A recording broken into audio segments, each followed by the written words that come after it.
Yo! What's up again mga kakusot, mga karpintero at mga karpintera? And you're now watching here again our channel Karpinterong Pinoy TV with GCS Woodworks. So ayun guys, ito na ang time para naman mabigyan natin ng magandang model house or showroom ang ating mga client pag bumisita sila dito sa ating woodwork shop. So ito na siya guys. So pag pumunta po kayo rito, makikita niyo po yung aming work sample. Meron tayong ceiling, meron tayong dining table, meron tayong kitchen, meron tayong TV console, meron tayong center table, meron tayong sofa na kagaya nito, and also coffee table.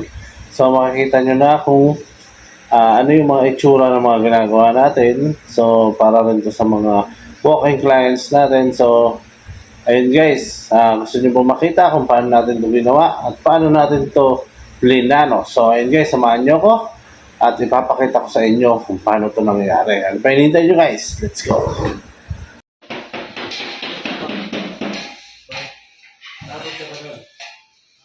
Boy, tulak mo naman yan. Sige. Akin na lang, Dennis na po. Ha? Dennis na. So ngayon guys, proceed na tayo sa ating design. So ito nga po pala ang ating FB page. Sa mga hindi pa po nakakapag-follow, follow na po kayo. Andito po yung mga gawa natin para updated po kayo. So dyan nyo po makikita lahat ng mga bagong gawa natin, mga proyekto. And syempre, ito naman po ang ating YouTube channel sa mga hindi pa po nakakapag-subscribe, no? So subscribe na po kayo dyan. Makita nyo rin yung mga gawa natin dyan. So ayun guys, proceed na tayo sa ating design. So ito yung design natin guys. So ito guys, no? Ang gagawin natin dyan is kitchen. And syempre yung wall panel natin. So alisin muna natin to guys. So ito. So ayan guys. Ito yung ating kitchen. Ayan, no? So ayan. Then nandiyan na rin yung ating ayan. So wall accent natin. So may ilaw tayo dyan. And syempre ito yung gagawin nating sofa na L-shape. So meron tayong coffee table doon. So sariling gawa natin yan. So hindi tayo bibili sa furniture. So customized din yan. So ano pa hinihintay nyo guys? Ito naman ang ating ceiling works. Papakita ko sa inyo yung ceiling works natin dito. So ayan guys. So ito yung ceiling natin sa may living area. And ito naman yung sa may dining area. And ito naman is yung sa kitchen area. Yan. So ayun guys, ano pa hinihintay nyo? Sabay-sabay natin gawin yan. Let's go!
ayun guys, nakita nyo naman kung paano naging outcome at kung ano yung kinalabasan ng ating simpleng bahay lang. At ito nga ay inayusan natin at binihisan nang sa ganun is meron naman makita pa na isang buong model house yung ating mga client. For example, yung ceiling and other furnitures, cabinet. So may makita na kayo dito pag pumunta kayo. Kaya ano pa hinihintay nyo guys, punta na kayo at bisitahin nyo na kami. Nang sa ganun is mapag-usapan na natin yung mga gusto nyo at nais nyo na ipagawa sa inyong condo art or inyong tahanan. So ayun guys, no? Sa mga katanungan or suggestion, maaari kayo bumisita sa aming FB page dito lang sa GCS Woodworks, or else pwede rin naman sa aming backup page dito lang sa GCS Woodworks and Fit Out Carpintero Pinoy TV backup page. Or else syempre kung gusto nyo talaga pumunta dito, wasteable naman yan, maaari kayong pumunta rito at welcome kayo sa aming model house. Wasteable naman yan dito lang sa GCS Woodworks and Fit Out at makakarating kayo dito sakto sa aming lokasyon. So ayun guys, maraming salamat sa patuloy na panonood at patuloy na pagtangkil sa ang proyekto sa ating produkto, no? Sa mga subscriber natin dyan, shoutout nga pala sa lahat at maraming salamat sa inyo sa patuloy niyong panonood. At sa lahat ng mga karpintero at manggagawa sa mansulok ng mundo, mabuhay kayo hanggang dito na lang. Hanggang sa muli, huwag kayong magsasawa dahil marami pa tayong pagsasamahan at marami pa kayong masasaksihan ng mga gawang Pinoy, tatak Pinoy. Yan ang Carpintero Pinoy TV by GCS Woodworks. So ayun guys, hanggang dito na lang. Break it down.